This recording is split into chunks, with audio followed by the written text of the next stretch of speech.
안녕하세요. 평가과장입니다. 오늘 재가기간 응용편 영상을 시작하도록 하겠습니다. 이제 벌써 어느덧 5월도 이제 마무리가 돼가고 있는데요.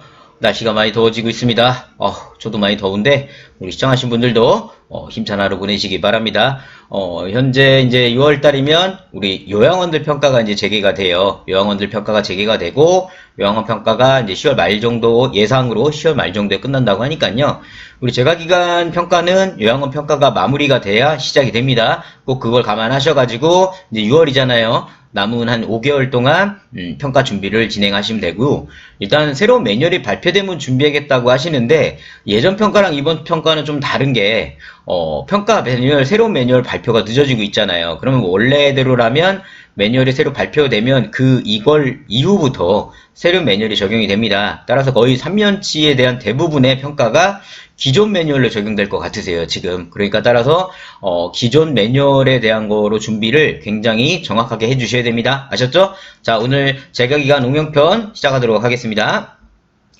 오늘 말씀드릴 내용은 이제 평가번호 5번에 있는 보수라는 항목이세요. 보수라는 항목. 우리 방문, 요양, 목욕, 간호 모두 포함이 되고, 우리 주간보호, 단기 모두 포함된 항목이라고 봐주시면 됩니다. 점수는 2점이 배정돼 있으시고요. 2점이 배정돼 있고, 난이도는 하, 중하, 굉장히 이제 쉽게 점수 획득이 가능한 항목이라고 봐주시면 되세요. 기본편에서도 말씀드렸지만은, 이 항목은, 우리가 평상시에 월급만 잘 주고 근로계약서만 잘 체결하면 되세요.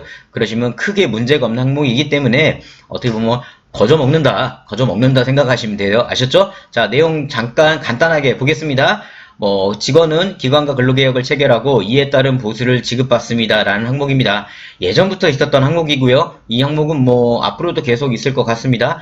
자, 평가 간단한 기준들을 보면, 이제 첫 번째 기준, 세 가지 기준이 있으세요. 제가 전에도 말씀드렸지만 이 평가 기준을 잘 파악을 하고 계셔야 되세요. 여기 보면 뭐냐면, 평가 기준이 보통 보시면 하나, 둘, 세 개. 항목마다 다른데 이렇게 세 개가 있을 수도 있고, 네 개가 있고, 세 개도 있습니다. 근데 여기 보시면, 점수가 우수, 양호, 보통, 미흡 있죠. 자, 우수가 되려면 평가 기준을 하나, 둘, 세 개를 모두 충족이 되면 해당 점수의 100%를 받으시는 거세요. 양호는 뭐다? 평가 기준 중에 두 개. 예를 들어 1번, 2번을 만족했다. 또는 2번, 3번을 만족했다. 또는 1번, 3번을 만족하면 두 개만 만족하시는 거잖아요.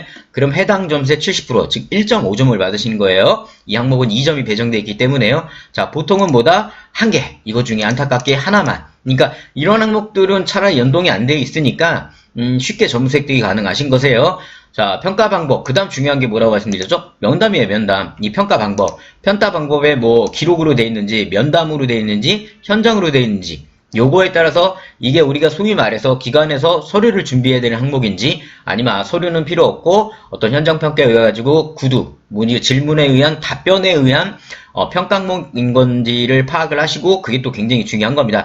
이 항목 같은 경우는 뭐냐면 이제 현장 평가에 나가가지고 평가관들이 근로자들한테 물어보는 겁니다. 물어봐가지고 답변을 하면 점수를 획득을 합니다. 따라서 이런 항목들은 소위 말하는 암기문 같은 경우를 만들어가지고 우리 요양보호사님들에게 A라는 질문이 나면 B라고 답변하라고 이런 식으로 진행을 해주시는 게 좋으세요. 아셨죠? 이런 암기문 같은 경우는 현재 응용편에선 공개는 하진 않을 거고요.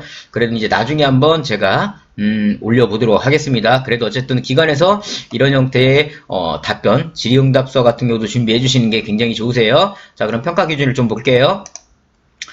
기관과 근로계약을 체결했느냐. 이건 뭐냐면 이제 가서 물어보는 거예요. 요양보호사님한테 이제 평가관이 사무실 평가가 끝나고, 그죠? 우리가 일주일이든 한 달 내에 무작위로 통보해가지고 현장에 평가관들이 나갑니다. 현장에 평가관들이 나가가지고 요양보호사님한테 질문을 하죠. 만약에 요양보호사님한테 예를 들어 그런 거죠. 근무를 하시면서 근로계약서를 작성을 하셨습니까? 그럼 요양보호사님 뭐라고 해야 되죠? 예, 작성을 했다. 그럼 이런 근로계약서에 사인을 하실 때 어떤 내용들이 있었냐? 그죠? 그럼 여기 보시는 게 뭡니까? 이 근로계약서 필수 항목 사항에 보시면 임금, 월급이 얼마인지, 근무 시간이 얼마인지, 휴일이 언제인지, 연차 휴급에 대해서 어떻게 하는지, 이런 부분에 대해서는 우리가 단순하게 우리 시설센터장님들이 근로계약서만 작성하는 게 아니라 이런 부분에서 안내를 해야 됩니다. 따라서 이런 부분 같은 경우도 암기문이 나가야겠죠. 암기문이 예를 들어 뭐냐면 예를 들어 평가관이 근로계약 체결했는지를 물어본다면 예라고 대답하셔야 되고, 그러면서 근로계약 체결할 때 어떤 내용들이 있었나요? 물어보면 월급도 있었고, 내가 근무해야 되는 시간도 있었고, 내가 근무해야 될 장소, 그 다음에 내가 쉬는 날 휴일이 언제고, 연차유급은 우리가 시급에 포함된 건지, 아니면 연차유급 휴가를 따로 주는지, 이런 부분에 대해서 내가 배웠습니다. 얘기를 들었습니다. 얘기 듣고 사인했습니다. 이런 식의 암기문을 제공하셔야 돼요. 그래야 여왕도 선생님도 그렇게 답변을 하시는 거세요. 아셨죠? 평가 1부는 이런 식으로 응답 질문에 대한 거를 준비를 하시면 되세요. 아셨죠? 자, 2번 보겠습니다.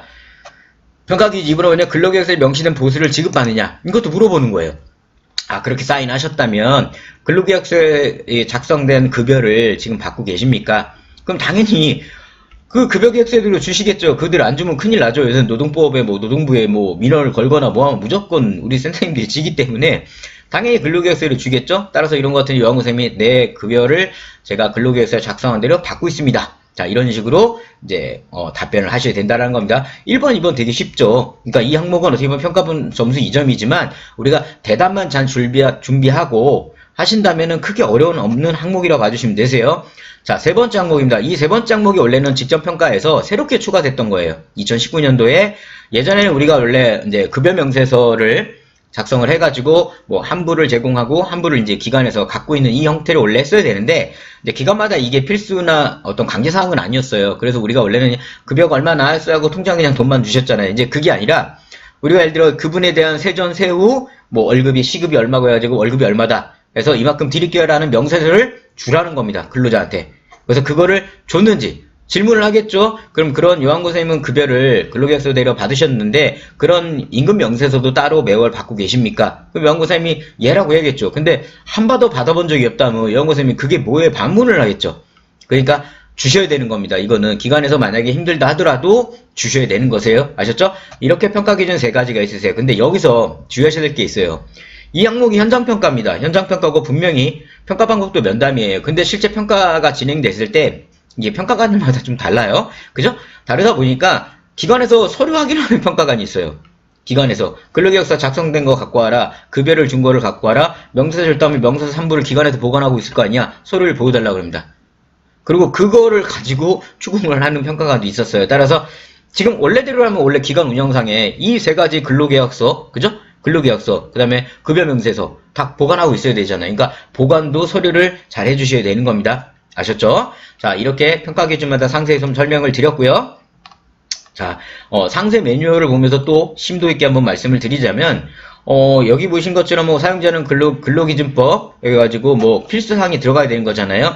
그런 것들은 이미 기관에서 근로계약서를 이지땡땡이라든가, 한땡땡이라든가, 무슨 전산 프로그램을 쓰시거나, 아니면 노무사님께 의뢰하셔가지고, 법정 근로계약서를 사용을 하고 계시잖아요. 만약에 우리는 그런 것도 안 하고 있다 하시면, 우리 공단에 등록되어 있는 근로계약서가 있잖아요. 단시간 근로계약서.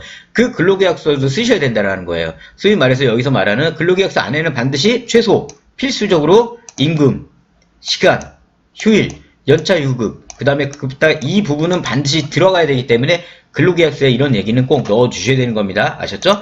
예를 들어 뭐냐면, 이거는 공단에서 한 거를 저희가 좀 이제, 다르게 이제 기간에 맞게 좀 변형한 건데, 여기 보신 거 근로계약 기간, 근로장소, 그 다음에 업무 내용은 어떻게 할 거며, 근무시간, 그죠? 그 다음에 임금, 시간은 얼마를 줄 건지, 그 다음에 4대 보험, 기타 근무 조건, 휴가, 휴게, 그죠? 연차휴가, 이런 부분들에 대한 것들에 대해서 근로계약서를 이제 소위 말하는 화면에 보고 계시는 우리 매뉴얼상에서 필수로 들어가야 되는 이런 근로계약서를 꼭 작성해 주셔야 된다는 겁니다.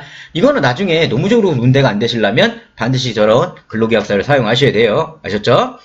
그 다음에 자세한 매뉴얼은 결국은 나머지는 이제 구두로 진행하는 거기 때문에 서류적인 건 근로계약서 주의하시게 준비하시면 되세요. 꿀팁 한번 볼게요. 꿀팁은 뭐냐면 평가 점수는 2점이 배정되어 있고 난이도는 이제 제가 상이라고 놨지만 이거는 초창기 때는 제가 상으로 봤어요. 근데 지금은 중이나 중하 정도로 보고 있는 겁니다. 왜냐면 이제 어느 정도 근로계약서와 이제 급여에 대한 거는 기관들이 어느 정립이 됐거든요. 지금은. 따라서 난이도는 상보다는 중하 정도 봐주시면 되세요. 준비해서 이 점수는 무조건 받으셔야 되는 겁니다. 현장평가 항목입니다. 제가 누누이 말씀드리죠. 제가 기관에서 현장평가 항목이라고 하는 것은 면담 항목에서는 우리가 서류 준비가 필요 없다. 따라서 이 항목 같은 경우는 그 대신 질의응답에 대한 답변을 굉장히 준비를 해주셔야 되는 겁니다. 아셨죠? 근로계약서는 반드시 작성하고 원본 두부를 하셔야 돼요. 그죠? 한 부 원본에서 복사해서 드리는 거 아닙니다.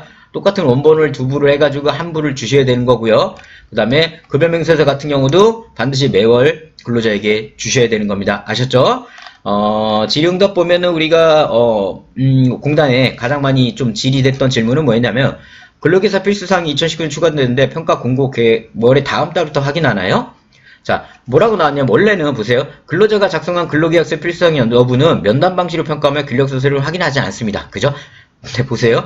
다만 근로기준법 제17조에 따라 임금, 소정 근로시간, 휴일 연차는 명시할 법적 필수사항을 안내드립니다. 그러니까 뭐냐면 아까 그 얘기를 드렸잖아요. 근로계약서가 우리가 평가에서는 면담이잖아요. 근로계약서를 작성하셨나요?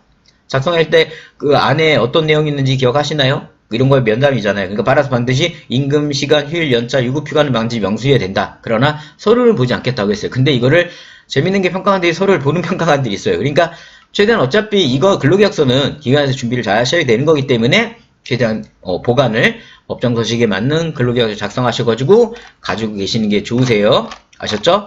오늘 제가 지금 평가번호 5번 보수에 대한 말씀을 드렸어요. 보수에 대한 이 항목 어떠셨나요? 어렵진 않으셨죠? 이 항목은 우리가 무조건 점수를 받아야 된다고 하시면 되세요. 정리하자면 점수는 2점이고 난이도는 중에서 중하 정도 맞으시면 되고 지금 우리가 준비해야 될 건 있다 없다? 있어요. 뭘 해야 되죠? 새로 요양보사님이나 근로자가 오면 근로계약서를 반드시 작성해야 된다. 그리고 매월 급여명세서를 우리가 요양보사님들에게 한 부를 만들어서 두 부에서 한 부는 우리가 갖고 있고 기관에서 한 부는 우리가 요양보사님께 제공해야 된다. 요거는 매월 평상시에 하셔야 되는 업무라고 봐주시면 되세요. 그리고 가장 중요한 것보다 면담 항목에 대해서는 우리가 암기문 같은 거를 만들어 가지고 A라고 질문이 나오면 B라고 대답할 수 있게끔 준비할 수 있는 암기문을 우리 근로자들에게 평상시에 훈련을 시켜 주셔야만 평가 때 그거에 대해서 어려움이 없으시는 겁니다. 아셨죠? 자, 오늘 보수의 항목을 말씀을 드렸고요. 다음에 또 유익한 정보로 안내 인사드리도록 하겠습니다. 자, 저는 평가관장이었습니다. 감사합니다.